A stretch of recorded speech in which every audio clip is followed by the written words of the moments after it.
नमस्कार मंडळी, स्वागत आहे तुमचं संस्कृतीस विजडम या मराठी यूट्यूब चॅनेलमध्ये. भगवद्गीता जशी आहे तशी अध्याय पहिल्याला आपण आता सुरुवात करूया. अजूनही चॅनेलला तुम्ही सबस्क्राईब केलं नसेल तर चॅनेलला सबस्क्राईब नक्की करा. चला तर मग सुरुवात करूया. अध्याय पहिला, अर्जुन विषाद योग. कुरुक्षेत्रात युद्धस्थळावर सैन्यांचे निरीक्षण. धृतराष्ट्र उवाच, धर्मक्षेत्रे कुरुक्षेत्रे समवेतायुयुत्सवः मामकां पांडवा शैव्य किम कुरुवत सज्जय. धृतराष्ट्र म्हणाला, हे संजया, कुरुक्षेत्र या पवित्र धर्मक्षेत्रावर एकत्रित आलेल्या युद्धाची इच्छा करणाऱ्या माझ्या आणि पांडूंच्या पुत्रांनी काय केले?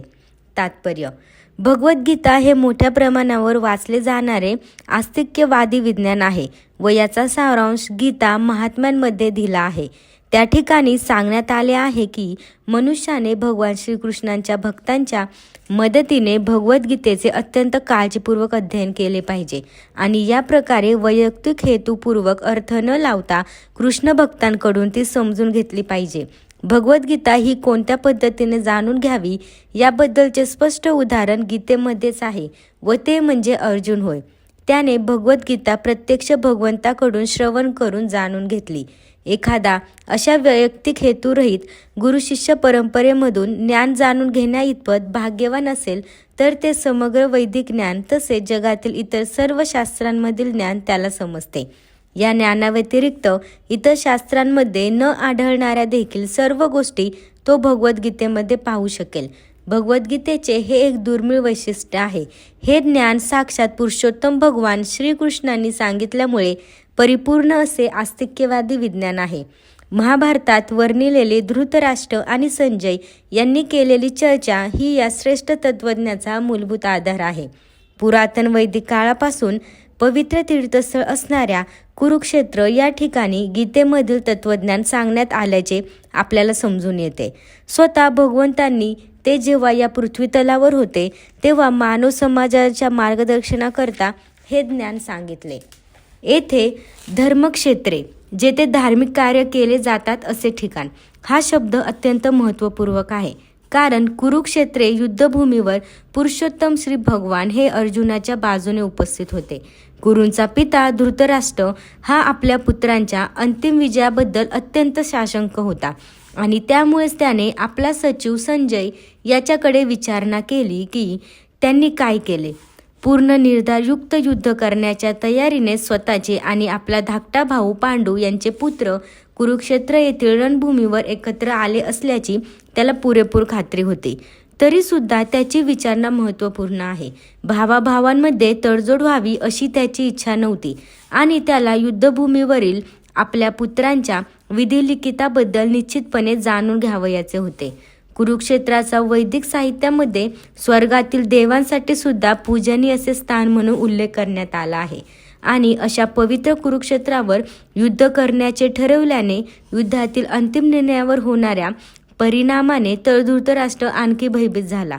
याचा प्रभाव अर्जुन व इतर पांडुपुत्र हे स्वाभाविकताच सद्गुणी असल्यामुळे त्यांना अनुकूल असाच होणार हे तो उत्तम रीतीने जाणून होता.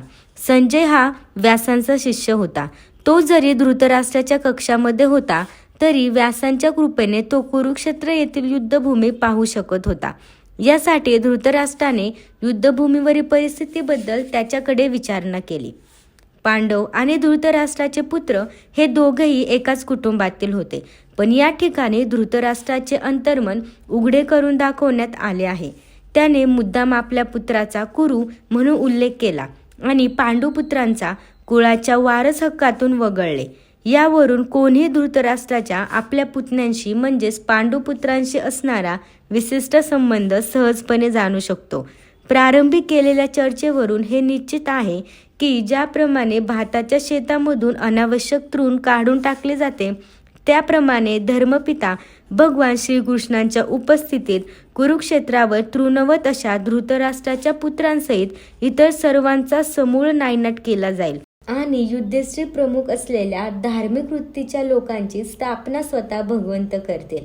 धर्मक्षेत्रे व कुरुक्षेत्रे या शब्दांच्या ऐतिहासिक आणि वैदिक महत्त्वाबरोबर हेही विशेष महत्त्व आहे.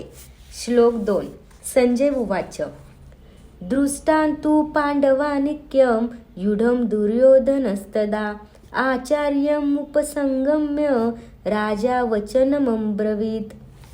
संजय म्हणाला, हे राजन, पांडुपुत्रांनी केलेली सैनिकांची व्यूहरचना पाहून दुर्योधन आचार्यांकडे गेला आणि त्याने पुढील प्रमाणे बोलण्यास आरंभ केला. तात्पर्य: धृतराष्ट्र हा जन्मता सांधळा होता व दुर्दैवाने तो आध्यात्मिक दृष्ट्याही अंधच होता. त्याला नक्की माहीत होते की आपली मुले ही आपल्याप्रमाणेच आध्यात्मिक ज्ञानाच्या बाबतीत अंध आहेत आणि जन्मापासून पुण्यवान असणाऱ्या पांडवांबरोबर आपल्या मुलांचा कधीच सलोखा होणार नाही अशी त्याची खात्री होती. तरी सुद्धा तीर्थस्थळाच्या प्रभावाबद्दल त्याला शंका होती. धृतराष्ट्राने युद्धभूमीवरील परिस्थितीबद्दल केलेली हेतुपूर्वक विचारणा संजय जाणू शकत होता. म्हणून विषण्ण उद्विग्न झालेल्या राजाला त्याला प्रोत्साहित करावयाचे होते आणि म्हणूनच त्याने राजाला खात्रीपूर्वक पटवून दिले की पवित्र धर्मक्षेत्राच्या प्रभावाखाली त्याचे पुत्र कोणत्याही प्रकारची तडजोड करणार नाहीत. यासाठी संजयाने राजाला माहिती पुरवली की दुर्योधनाने पांडवांचे सैन्यबळ पाहिले आणि तात्काळ तो आपले सेनापती द्रोणाचार्य यांच्याकडे त्यांना वस्तुस्थितीची जाणीव करून देण्यासाठी गेला. या ठिकाणी जरी दुर्योधनाचा राजा म्हणून उल्लेख करण्यात आला असला तरी त्याला गंभीर परिस्थिती उद्भवल्यामुळे आपल्या सेनापतीकडे जावे लागले. यावरून तो राजकारणी होण्यास पात्र होता हे कळून येते. पण जेव्हा त्याने पांडव सैन्यांची व्यूहरचना पाहिली तेव्हा जरी त्याने बाह्यातकारी मुत्सद्देगिरीचे प्रदर्शन केले तरी तो आपल्या मनातील भीती लपवू शकला नाही.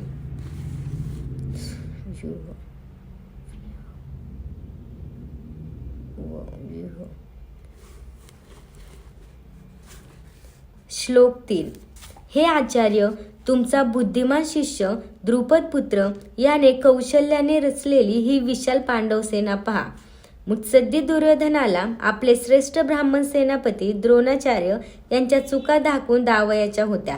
द्रौपदीचे पिता द्रुपद यांच्याशी द्रोणाचार्यांचे राजनैतिक कारणावरून भांडण झाले होते. या भांडणाचा परिणाम म्हणून द्रुपदाने एक मोठा यज्ञ केला ज्यामुळे त्याला द्रोणाचार्यांचा वध करू शकेल अशा पुत्राची प्राप्ती झाली. द्रोणाचार्यांना याची पूर्ण जाणीव होती आणि तरी सुद्धा उदार ब्राह्मण या नात्याने त्यांनी आपल्याकडे लष्करी शिक्षण प्राप्त करण्यासाठी सोपवण्यात आलेल्या द्रुपदपुत्र धृष्टद्युम्नाला स्वतःकडील सर्व प्रकारच्या युद्धकला शिकवण्यात मुळीच कसर केली नाही. आता कुरुक्षेत्रावर युद्धभूमीमध्ये धृष्टद्युम्नाने पांडवांची बाजू घेतली होती. त्याने द्रोणाचार्यांकडून प्राप्त झालेल्या युद्धकलेनुसारच पांडव सेनेची व्यूहरचना केली होती. द्रोणाचार्यांनी युद्ध करतेवेळी कोणत्याही प्रकारची तडजोड न करता दक्ष राहावे म्हणून दुर्योधनाने त्याची ही चूक त्यांच्या लक्षात आणून दिली. यावरून त्याला हे देखील दाखवून द्यावयाचे होते की पांडव हे द्रोणाचार्यांचे प्रिय शिष्य असल्यामुळे त्यांच्या विरुद्ध युद्ध करताना त्यांनी कोणत्याही प्रकारचा सौम्यपणा दाखवू नये. विशेषतः अर्जुन हा त्यांचा बुद्धिमान आणि सर्वात प्रिय शिष्य होता. अशा प्रकारचा सौम्यपणा युद्धात पराभूत होण्यास कारणीभूत ठरू शकतो असा इशाराही दुर्योधनाने याद्वारे दिला. श्लोक 4. येथे म्हणजेच या सैन्यांमध्ये भीम आणि अर्जुन यांच्या बरोबरीचे शूर आणि महान धनुर्धर आहेत. तसेच युयुधान, विराट आणि द्रुपद यांच्याप्रमाणे श्रेष्ठ योद्धे सुद्धा आहेत. तात्पर्य: द्रोणाचार्यांच्या बलशाली आणि निपुण युद्धकलेसमोर धृष्टद्युम्न काही फारसा मोठा अडथळा नव्हता. तरी भय वाटण्यासारखे इतरही अनेक योद्धे होते. दुर्योधन त्यांचा उल्लेख विजयाच्या मार्गातील अत्यंत मोठे अडथळे म्हणून करतो, कारण त्यांच्यापैकी प्रत्येकजण भीम आणि अर्जुन यांच्या इतका शक्तिशाली होता. त्याला भीम आणि अर्जुन यांच्या शक्तीची पुरेपूर जाणीव होती, म्हणून इतरांची तुलना त्याने त्यांच्याशी केली. श्लोक 5. तेथे श्रेष्ठ शूरवीर आणि बलशाली असे दृष्टकेतू, चेकितान, काशीराज, पुरुजित, कुंतीभोज आणि शब्द यांसारखे योद्धे आहेत. श्लोक 6. तेथे पराक्रमी युद्धामन्यू, अत्यंत शक्तिशाली उत्तमौजा, सुभद्रापुत्र आणि द्रौपदीचे पुत्र आहेत. हे सर्व योद्धे महारथी लढवय्ये आहेत. श्लोक 7. हे ब्राह्मण श्रेष्ठ, तुमच्या माहितीकरता माझ्या सैन्याचे नेतृत्व करण्यासाठी विशेष पात्र असणाऱ्या सेनाधिकाऱ्यांविषयी मी तुम्हाला सांगतो. श्लोक 8. येथे आपण स्वतः भीष्म, कर्ण, कृप, अश्वत्थामा, विकर्ण आणि भूरिश्रवा नावाचा सोमदत्त पुत्र असे युद्धात नेहमी विजयी ठरवणारे योद्धे आहेत. दुर्योधनाने असामान्य अशा योद्ध्यांचा उल्लेख केला आहे, कारण हे सर्व योद्धे अपराजित आहेत. विकर्ण हा दुर्योधनाचा भाऊ आहे. अश्वत्थामा द्रोणाचार्यांचा पुत्र आहे आणि सौमदत्ती किंवा भूरिश्रवा हा भालिकांच्या राजाचा पुत्र आहे. कर्ण हा अर्जुनाचा भाऊ आहे, कारण पांडू राजाशी विवाह होण्यापूर्वीच तो कुंतीच्या पोटी जन्मला होता. कृपाचार्यांच्या जुळ्या बहिणीचा द्रोणाचार्यांशी विवाह झाला होता. माझ्यासाठी स्वतःच्या जीवनाचा त्याग करण्यास सदैव तत्पर असलेले अनेक शूरवीर येथे आहेत. ते सर्व विविध प्रकारच्या शस्त्रास्त्रांनी सुसज्ज असून युद्धकलेत निपुण आहेत. तात्पर्य: जयद्रथ, कृतवर्मा आणि शल्य यांसारख्या इतर योद्ध्यांविषयी सांगावयाचे झाल्यास ते सर्वजण दुर्योधनासाठी आपले जीवन देण्यास तयार आहेत. दुसऱ्या शब्दात सांगावयाचे तर ते सर्वजण पापी दुर्योधनाच्या पक्षाला मिळाल्याने कुरुक्षेत्राच्या युद्धभूमीवर या सर्वांचा मृत्यू अटळ आहे. वर सांगितलेल्या आपल्या मित्रांच्या एकत्रित सामर्थ्यावरून दुर्योधनाला मात्र आपल्या विजयाबद्दल पूर्ण खात्री होती. श्लोक 10. आमची शक्ती अपरिमित आहे आणि पितामह भीष्म यांच्याद्वारे आपण पूर्णपणे सुरक्षित आहोत. परंतु भीमाने काळजीपूर्वक रक्षिलेली पांडवांची शक्ती ही मर्यादित आहे. तात्पर्य: या ठिकाणी दुर्योधनाने तुलनात्मक शक्तींचा अंदाज व्यक्त केला आहे. सर्वात अनुभवी सेनापती पितामह भीष्म यांनी सैन्याचे विशिष्टपणे रक्षण केल्यामुळे आपल्या सैन्याची शक्ती ही अपरिमित आहे असे त्याला वाटले. उलटपक्षी कमी अनुभवी असलेल्या सेनापतीचे म्हणजेच भीमाने रक्षिलेले पांडव सैन्य हे सीमित आहे. भीम हा भीष्माच्या उपस्थितीत नगण्यच होता. दुर्योधन भीमाचा नेहमीच मत्सर करीत असे, कारण तो पूर्णपणे जाणून होता की जर त्याचा मृत्यू होणारच असेल तर तो भीमाकडूनच होईल. पण त्याचबरोबर अत्यंत श्रेष्ठ सेनापती भीष्म यांच्या उपस्थितीमुळे त्याला स्वतःच्या विजयाची खात्री होती. या युद्धात आपला विजय होईल या आपल्या निष्कर्षाचा त्याला विश्वास पटला. श्लोक 11. आता तुम्ही सर्वांनी सैन्य व्यूहरचनेतील नेमक्या ठिकाणी उभे राहून पितामह भीष्मांना पूर्ण सहाय्य केले पाहिजे. भीष्मांच्या पराक्रमाची स्तुती केल्यानंतर दुर्योधनाला वाटले की इतर योद्ध्यांना आपण कमी महत्त्व दिले आहे असे वाटू नये, म्हणून त्याने नेहमीच्या आपल्या मुत्सद्देगिरीला अनुसरून वरील शब्दांनी परिस्थितीशी जुळवून घेण्याचा प्रयत्न केला. त्याने ठामपणे सांगितले की भीष्मदेव हे निसंशय सर्वश्रेष्ठ योद्धे आहेत, पण ते वृद्ध असल्याकारणाने त्यांचे सर्व बाजूंनी रक्षण करण्याचा प्रयत्न प्रत्येकाने विचार केला पाहिजे. कदाचित ते एकाच बाजूला युद्ध करण्यात गुंतले असतील आणि इतर बाजूने एक शत्रू या संधीचा फायदा उठवू शकेल. म्हणून इतर योद्ध्यांनी आपली मोक्याची ठिकाणे न सोडता शत्रूला व्यूहरचनात भेदू न देणे हे महत्त्वाचे आहे. कुरूंचा विजय हा भीष्मदेवांच्या उपस्थितीवरच अवलंबून आहे हे दुर्योधनाला स्पष्टपणे कळून आले. युद्धामध्ये भीष्मदेव आणि द्रोणाचार्य यांच्या पूर्ण पाठिंब्याची त्याला खात्री होती, कारण ज्यावेळी मोठमोठ्या सेनापतींच्या सभेत द्रौपदीचे वस्त्रहनन केले जात होते त्यावेळी तिने या दोघांकडे न्याय याचना केली होती, पण ते एक चकार शब्दही काढू शकले नव्हते हे दुर्योधन निश्चित जाणून होता. या दोघांच्या मनात पांडवांबद्दल जिव्हाळा असला तरी दूतक्रीडेप्रमाणेच आताही ते या जिव्हाळ्याचा त्याग करतील अशी त्याला आशा होती. श्लोक 12. नंतर कुरुवंशातील वयोवृद्ध, महापराक्रमी आणि सर्व योद्ध्यांमधील अग्रणी अशा भीष्मांनी मोठ्याने सिंहगर्जनेप्रमाणे आपला शंख वाजवला आणि यामुळे दुर्योधन आनंदित झाला. तात्पर्य: कुरुवंशातील पितामह आपला पौत्र दुर्योधन याच्या अंतःकरणातील भाव समजू शकले आणि त्याच्याबद्दल असलेल्या स्वाभाविक प्रेमामुळे त्यांनी दुर्योधनाला उत्साहित करण्यासाठी मोठ्याने शंख वाजवला. हा आवाज त्यांच्या सिंहासारख्या असणाऱ्या स्थितीला अनुरूपच होता. शंखध्वनीच्या संकेताने त्यांनी आपला पौत्र दुर्योधन याला सूचित केले की त्याला युद्धात विजयी होण्याची शक्यताच नाही, कारण विरुद्ध बाजूला स्वतः परमपुरुष भगवान श्रीकृष्ण आहेत. तरी सुद्धा युद्ध करणे हे त्यांचे कर्तव्य होते आणि यामध्ये ते कोणतेही कसर सोडणार नव्हते. श्लोक 13. त्यानंतर शंख, ढोल, भेरी, नगारे, तुताऱ्या आणि रणशिंगे एकदम वाजू लागली आणि त्यांचा एकत्रित आवाज अत्यंत भयंकर होता. श्लोक 14. दुसऱ्या बाजूला शुभ्र अश्वांनी युक्त अशा एका महान रथामध्ये बसलेल्या भगवान श्रीकृष्ण आणि अर्जुन यांनी आपापले दिव्य शंख वाजवले. तात्पर्य: भीष्मदेवांनी वाजवलेल्या शंखांशी तुलना करताना श्रीकृष्ण आणि अर्जुन यांनी वाजवलेल्या शंखांचे दिव्य म्हणून वर्णन करण्यात आले आहे. दिव्य शंखांच्या नादाने असे सूचित करण्यात आले आहे की पांडवांच्या पक्षात श्रीकृष्ण असल्याने विरुद्ध पक्षाला विजयाची आशा नव्हती. जस्तु पांडुपुत्रांना येषां पक्षे जनार्दन. पांडुपुत्रांसारख्या व्यक्तीचाच नेहमी विजय होत असतो, कारण भगवान श्रीकृष्ण त्यांचे सहकारी असतात आणि ज्या ठिकाणी भगवंत असतात त्या ठिकाणी लक्ष्मी देवी सुद्धा असते, कारण लक्ष्मी देवी आपल्या पतीशिवाय कधी एकटी राहत नाही. म्हणून विष्णू किंवा भगवान श्रीकृष्ण यांच्या शंखामधून उत्पन्न झालेल्या दिव्य शंखध्वनीद्वारे कळून आले की भाग्य आणि विजय अर्जुनाच्या वाटच बघत होते. या व्यतिरिक्त हे दोन्ही मित्र ज्या रथावर बसले होते तो रथ अग्निदेवाने अर्जुनाला दान केला होता. यावरून आपल्याला असे लक्षात येते की हा रथ त्रिलोकी कुठेही फिरवला तरी तो निश्चितपणे सर्वत्र विजय प्राप्ती करू शकतो. श्लोक 15. भगवान श्रीकृष्णांनी आपला पात्रजन्य नावाचा शंख वाजवला. अर्जुनाने त्याचा देवदत्त नामक शंख वाजवला आणि अतिदुष्कर कार्य करणाऱ्या वृक्रोदर भीमाने आपला पौंड्र नामक शंख वाजवला. भगवान श्रीकृष्ण यांचा या श्लोकामध्ये ऋषिकेश म्हणून उल्लेख करण्यात आला आहे, कारण ते समस्त इंद्रियांचे स्वामी आहेत. जीव त्यांचे अंश आहेत आणि म्हणून जीवांची इंद्रिये सुद्धा त्यांच्या इंद्रियांची अंशरूपे आहेत.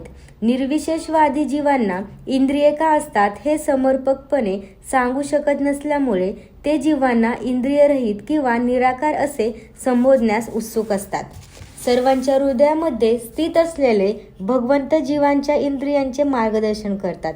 जीवांनी शरण यावे म्हणून ते इंद्रियांचे मार्गदर्शन करतात, पण शुद्ध भक्तांच्या बाबतीत मात्र ते स्वतः त्यांचे इंद्रिय नियंत्रण करतात. या ठिकाणी कुरुक्षेत्रावर युद्धभूमीमध्ये भगवंत प्रत्यक्षपणे अर्जुनाच्या दिव्य इंद्रियांचे नियंत्रण करतात, म्हणून त्यांना ऋषिकेश या विशिष्ट नावाने संबोधण्यात आले आहे. भगवंतांना त्यांच्या विविध कार्यानुसार विविध नावे आहेत. उदाहरणार्थ, त्यांचे नाव मधुसूदन आहे कारण त्यांनी मधु नामक दैत्याचा वध केला. त्यांचे नाव गोविंद आहे कारण ते गायींना आणि इंद्रियांना आनंद देतात. त्यांचे नाव वासुदेव आहे कारण ते वसुदेव पुत्र म्हणून अवतरित झाले.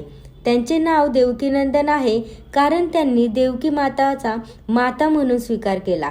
त्यांचे नाव यशोदानंदन आहे कारण त्यांनी वृंदावनामध्ये आपल्या बाल्यलीला यशोदा मातेबरोबर केल्या.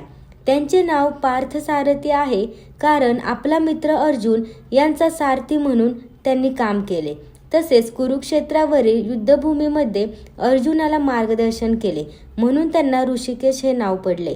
या श्लोकामध्ये अर्जुनाचा उल्लेख धनंजय म्हणून करण्यात आला आहे, कारण विविध प्रकारच्या यज्ञयागांसाठी त्याच्या थोरल्या भावाला जेव्हा धनसंपत्तीची आवश्यकता होती तेव्हा त्याने धन एकत्रित केले. याप्रमाणे भीमाला वृक्रोदर म्हटले जाते, कारण ज्याप्रमाणे तो हिडिंबासुराच्या वधासाठी अतिशय कठीण कार्य करू शकत होता त्याचप्रमाणे तो अन्नभक्षणही करीत असे.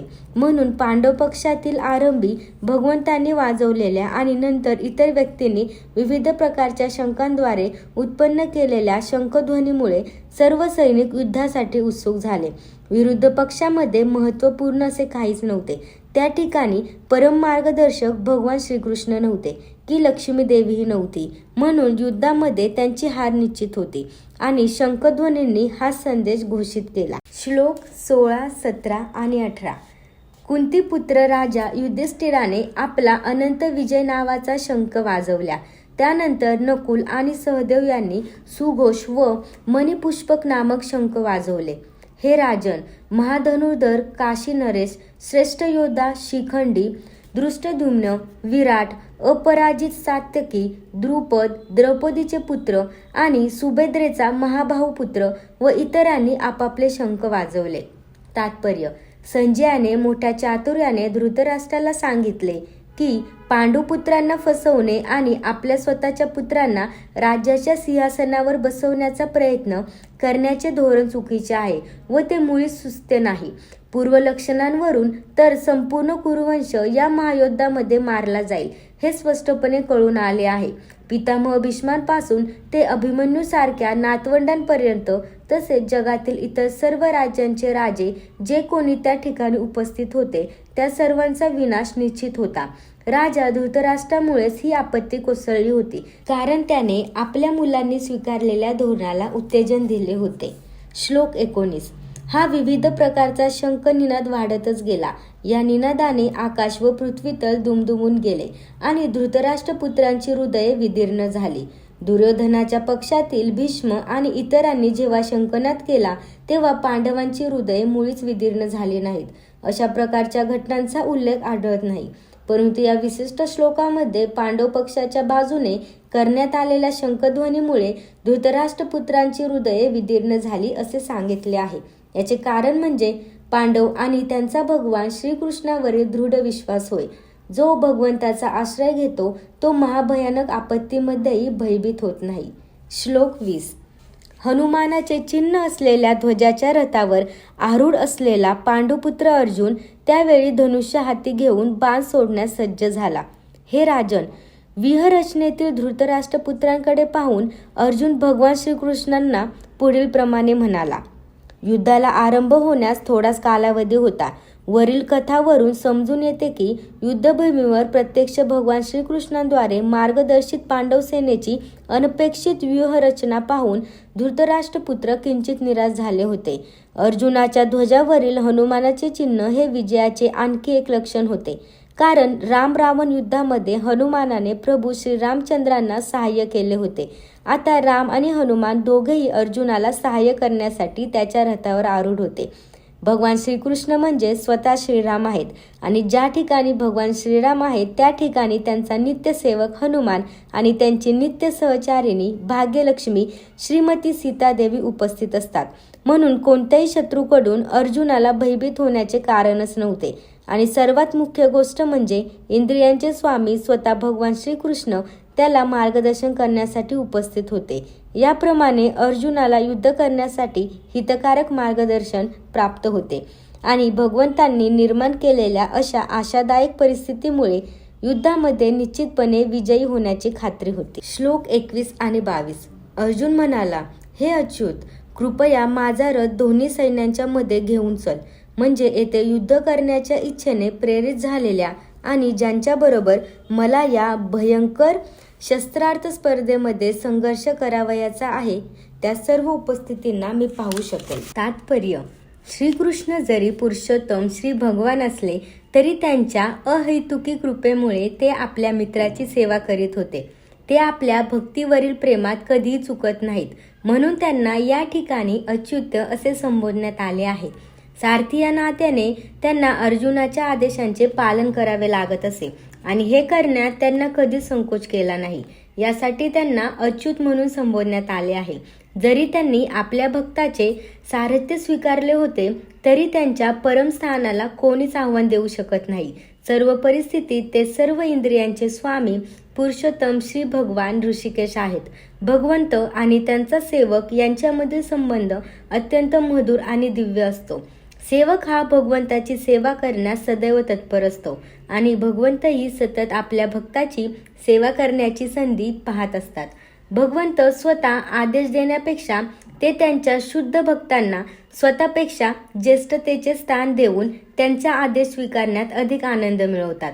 भगवंत हे स्वामी असल्याचे प्रत्येकजण त्यांच्या आज्ञेखाली असतो आणि त्यांना आज्ञा देणारा त्यांच्यापेक्षा श्रेष्ठ असा कोणीच नाही. परंतु जेव्हा ते पाहतात की त्यांचा शुद्ध भक्त त्यांना आज्ञा देत आहे तेव्हा जरी ते सर्व परिस्थितीत अच्युत असले तरी त्यांना दिव्यानंद प्राप्त होतो. भगवंतांचा शुद्ध भक्त या नात्याने अर्जुनाला आपल्या भावंडांशी व चुलत्याशी युद्ध करण्याची मुळीच इच्छा नव्हती. पण दुर्योधन हट्टी असल्यामुळे आणि शांततामय वाटाघाटी करण्यास कधीच तयार नसल्यामुळे अर्जुनाला युद्धभूमीत येणे भाग पडले. यासाठी युद्धभूमीवरील उपस्थित ज्येष्ठ व्यक्तींना पाहण्यास तो उत्सुक होता.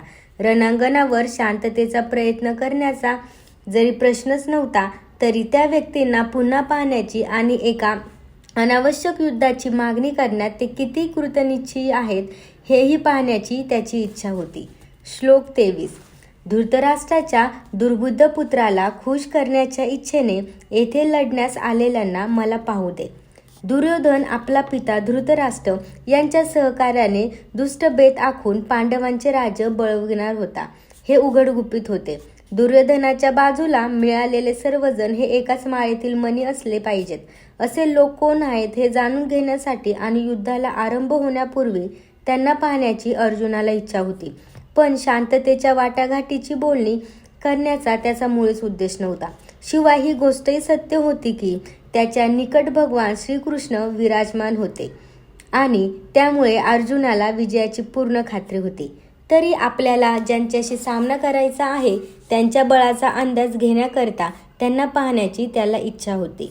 श्लोक 24.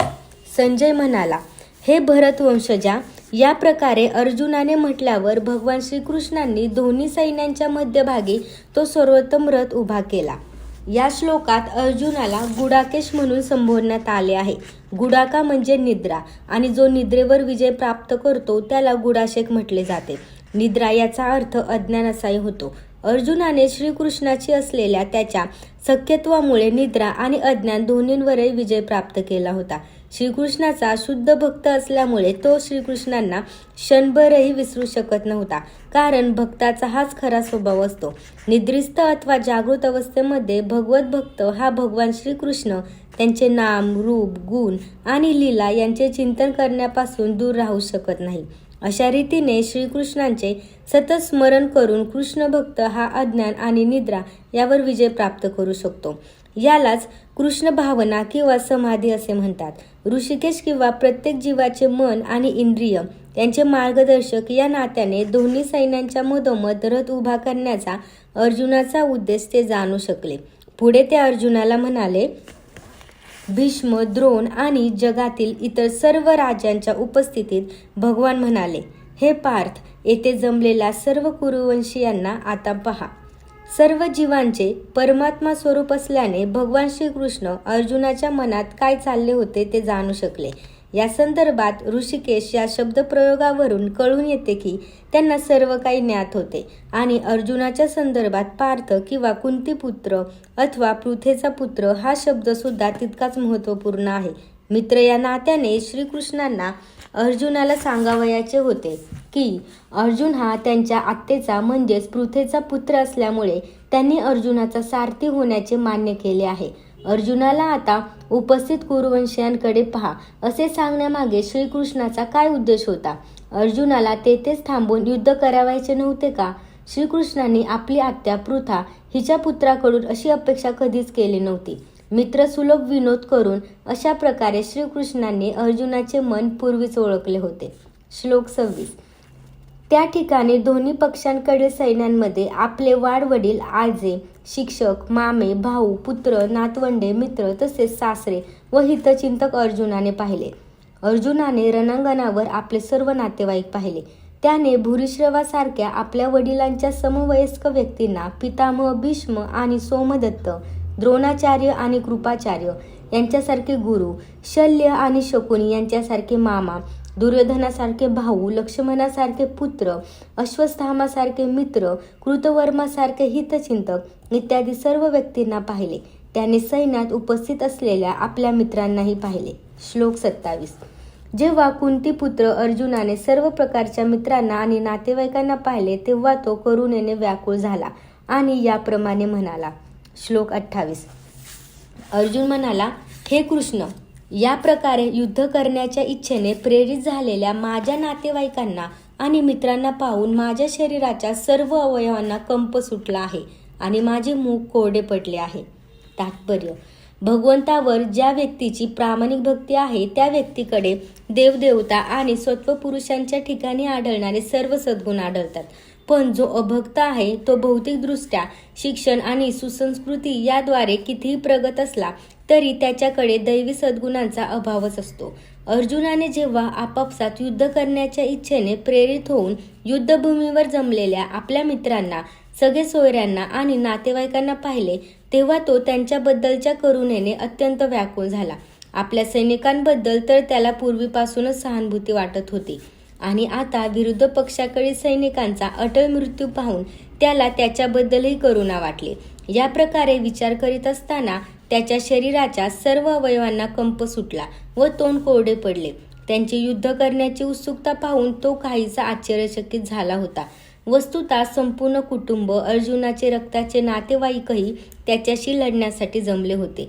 जरी या ठिकाणी उल्लेख केला नसला तरी एखादा सहज कल्पनेने समजू शकेल की फक्त अर्जुनाच्या शरीराच्या अवयवांना कंप सुटत होता आणि मुख कोरडे पडत होते. एवढेच नव्हे तर तो करुणेने अश्रूसुद्धा ढाळत होता. ही लक्षणे अर्जुनाच्या दुर्बलतेमुळे नव्हती, तर भगवंताच्या शुद्ध भक्ताच्या ठिकाणी आढळणाऱ्या सहृदयतेमुळे होती. म्हणून म्हटले आहे की ज्याला पुरुषोत्तम श्री भगवान यांच्याविषयी दृढ भक्ती आहे त्यांच्याकडे देवतांमध्ये आढळणारे सर्व सद्गुण असतात. पण जो भगवत भक्त नाही त्याच्याकडे काहीच किंमत नसलेली केवळ भौतिक पात्रता असते. याचे कारण म्हणजे मानसिक स्तरावरच अडकून पडल्यामुळे तो मोहमयी भौतिक शक्तीकडे निश्चितपणे आकर्षिला जातो. श्लोक 29. माझ्या संपूर्ण शरीराला कंप सुटला आहे. माझ्या शरीरावर रोमांच उभे राहिले आहेत. हातातून गांडीव धनुष्य गळू लागला आहे आणि त्वचेचा दाह होत आहे. शरीराचे 2 प्रकारे कंप होऊ शकते आणि रोमांचही शरीरावर 2 प्रकारे उभे राहू शकतात. अशा घटना एकतर आध्यात्मिक भावोत्कटेमुळे होतात किंवा भौतिक परिस्थितीमधील अतिभयामुळे होऊ शकतात. दिव्यसाक्षात्कारामध्ये भीती अजिबात नसते. या परिस्थितीत अर्जुनाची लक्षणे ही जीवितहानीच्या भौतिक भयामुळे प्रकट झाली होती. इतर लक्षणांवरूनही हे स्पष्टपणे कळून आले. तो इतका अधीर झाला की त्याचे प्रसिद्ध गांडीव धनुष्य त्याच्या हातातून गळून पडले आणि अंतःकरणाचा दाह होत असल्यामुळे त्याला आपल्या त्वचेचाही दाह होत आहे असे वाटू लागले. जीवनाविषयीच्या भौतिक संकल्पनेमुळे अथवा देहात्मबुद्धीमुळे या सर्व गोष्टी घडत होत्या. श्लोक 30. मला येथे यापुढे थोडा वेळ सुद्धा उभे राहायचे शक्य नाही. मला स्वतःचाच विसर पडत चालला आहे आणि माझे मन चक्रावून गेले आहे. हे केशव, हे कृष्णा, मला केवळ विपरीत घडण्याचीच लक्षणे दिसत आहेत. अर्जुनाचे ध्येय नाहीसे झाल्यामुळे तो युद्धभूमीवर उभा राहू शकत नव्हता आणि मनाच्या या प्रकारच्या दुबळेपणामुळे त्याला स्वतःचाच विसर पडला होता. भौतिक गोष्टींवरील आत्यंतिक आसक्ती मनुष्याला या गोंधळलेल्या अवस्थेत टाकते. भयम द्वितीया भिनिवेशतः स्यात्. श्रीमद भागवत गीता 11.2.37. ज्या व्यक्तीवर भौतिक परिस्थितीचा आत्यंतिक प्रभाव झालेला असतो त्या व्यक्तीमध्ये या प्रकारचे भय आणि मानसिक संतुलन आढळून येते. अर्जुनाला रणभूमीमध्ये विपरीत अशा दुःखमयी घटना दिसत होत्या व यामुळे शत्रूवर विजय मिळवूनही तो आनंदी होणार नव्हता.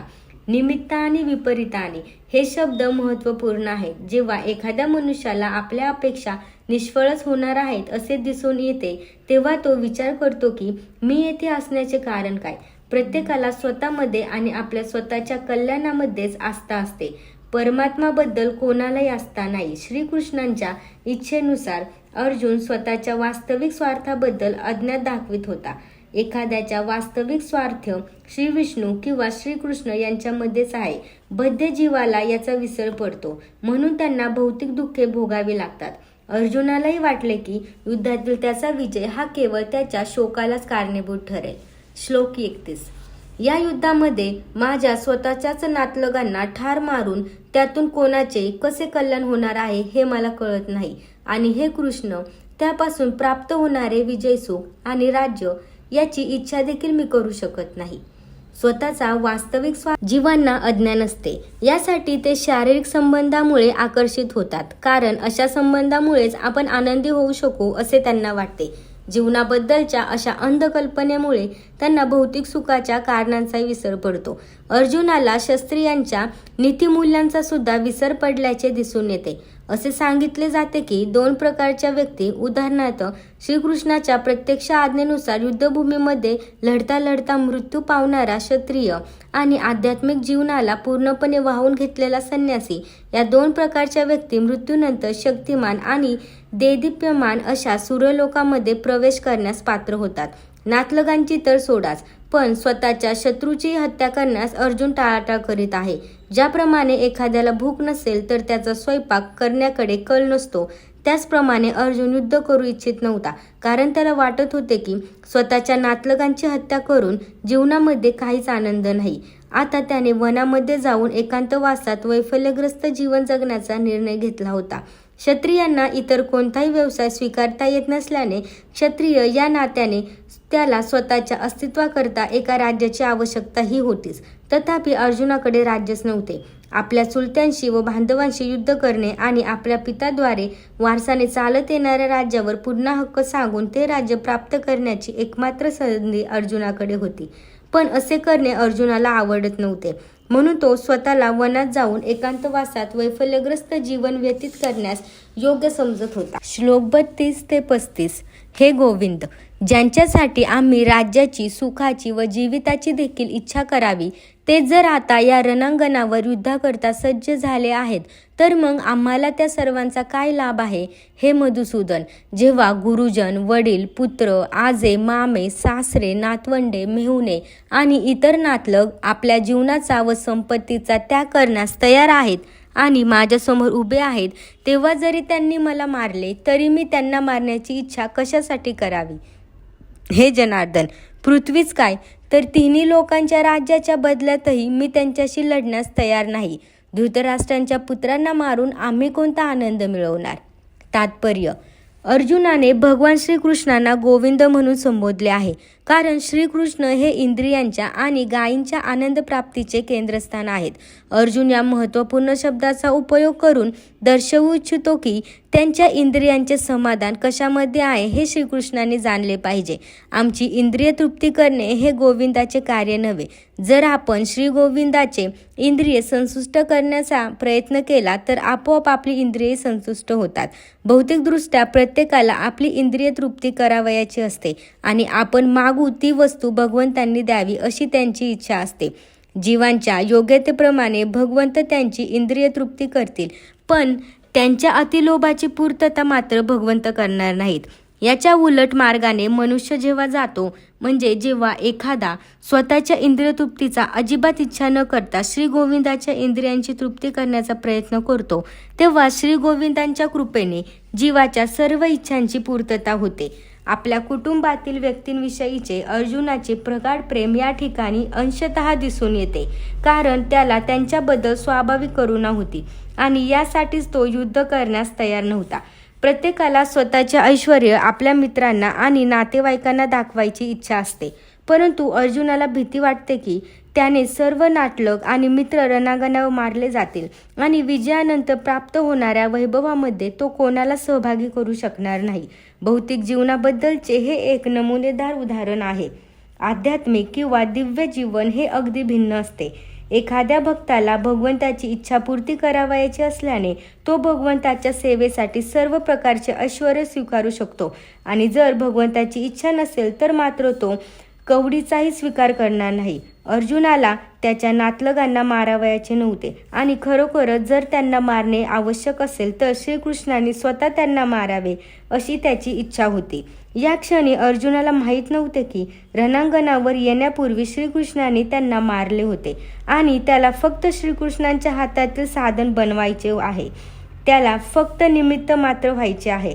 या वस्तुस्थितीचा उलगडा पुढील अध्यायांमध्ये करण्यात आला आहे. भगवंतांचा स्वाभाविक भक्त असल्याने अर्जुनाला त्याच्या दुष्ट चुलत्यांचा आणि बांधवांचा सूड घेणे आवडले नाही, पण त्या सर्वांची हत्या करणे ही भगवंताची योजना होती. भगवत भक्त हा दुष्टांचा सूड घेऊ इच्छित नाही, पण दुष्टांनी केलेला भक्तांचा अपराध भगवंत कधीच सहन करीत नाहीत.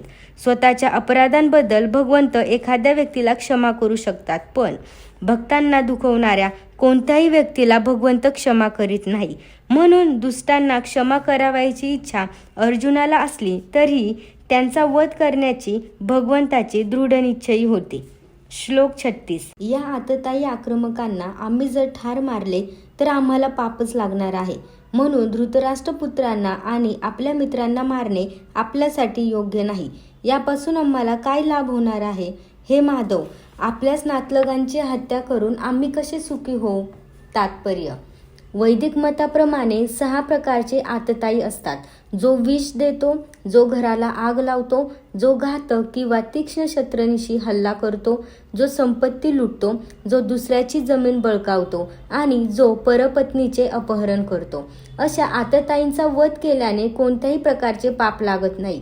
अशा आतताईंना मारणे हे सामान्य मनुष्याला शोभेल असेच आहे. पण अर्जुन हा सामान्य मनुष्य नव्हता. स्वभावातच तो साधू वृत्तीचा होता आणि त्यांच्याशी तो साधू वृत्तीला अनुसरूनच वागू इच्छित होता.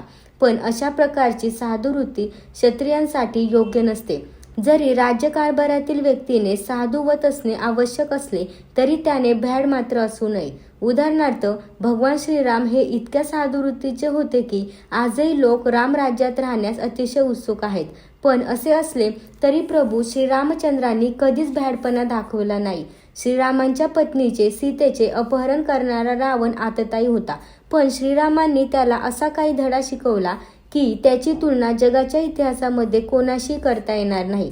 अर्जुनाच्या बाबतीत मात्र त्याच्या विरुद्ध जे आक्रमक आततायी होते ते विशिष्ट प्रकारचे होते आणि ते म्हणजे त्याचे स्वतःचे पितामह, गुरुजन, मित्रगण, पुत्र, नातू इत्यादी. यांच्यामुळेच अर्जुनाला वाटले की सामान्य आतताईंविरुद्ध ज्या कडक उपाययोजना केल्या पाहिजेत त्या यांच्या विरुद्ध आपण योजू नये.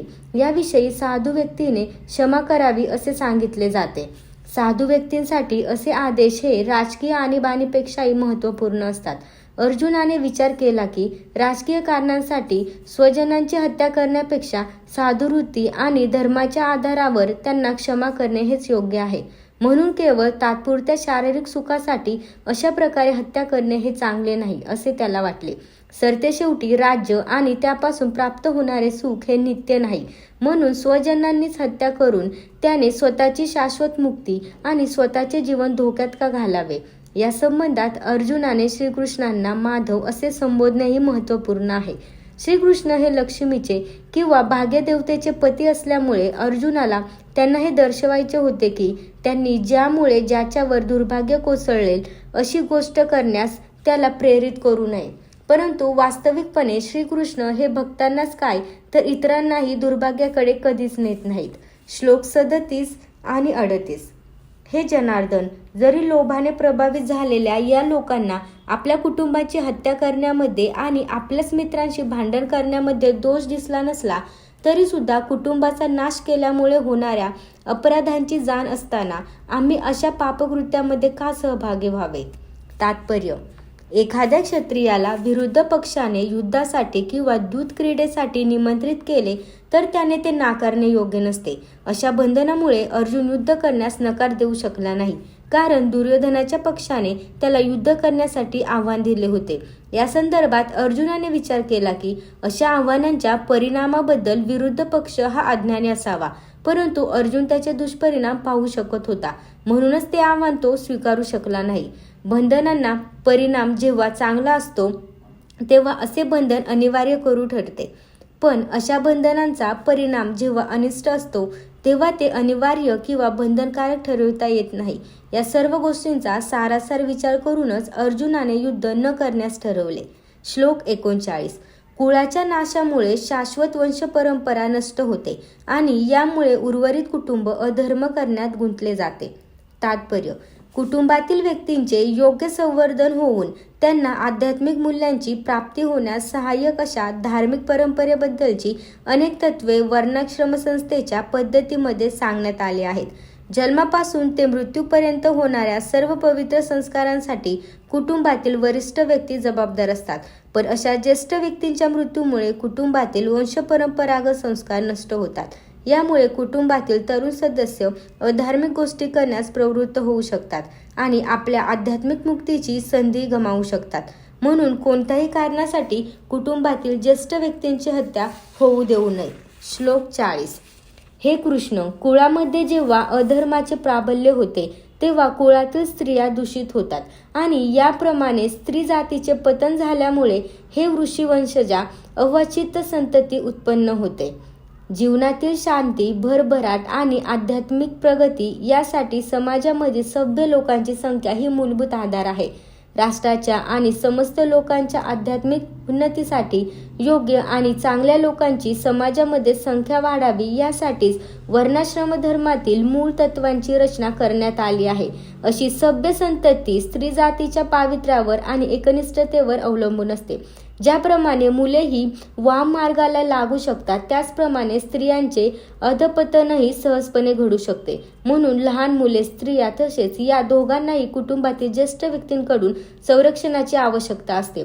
विविध धार्मिक व्रतवैकल्ये करण्यात मग्न राहिल्यास स्त्रिया व्यभिचाराच्या वाम मार्गाकडे जाण्यास प्रवृत्त होणार नाहीत. चाणक्य पंडितांच्या मताप्रमाणे सामान्यतः स्त्रिया फार बुद्धिमान नसतात आणि त्यामुळे विश्वासूही नसतात. म्हणून वंशपरंपरागत विविध धार्मिक कार्यांमध्ये त्यांना सतत व्यस्त ठेवणे आवश्यक असते. या प्रकारे त्यांच्या पावित्र्यामुळे आणि भक्तीमुळे वर्णाश्रम धर्मामध्ये सहभाग घेण्यास पात्र अशा चांगल्या संततीची निर्मिती होईल. अशा वर्णाश्रम धर्माच्या अभावामुळे साहजिकच स्त्रिया पुरुषांबरोबर कार्य करण्यात आणि त्यांच्याबरोबर मिसळण्यास स्वतंत्र बनतात.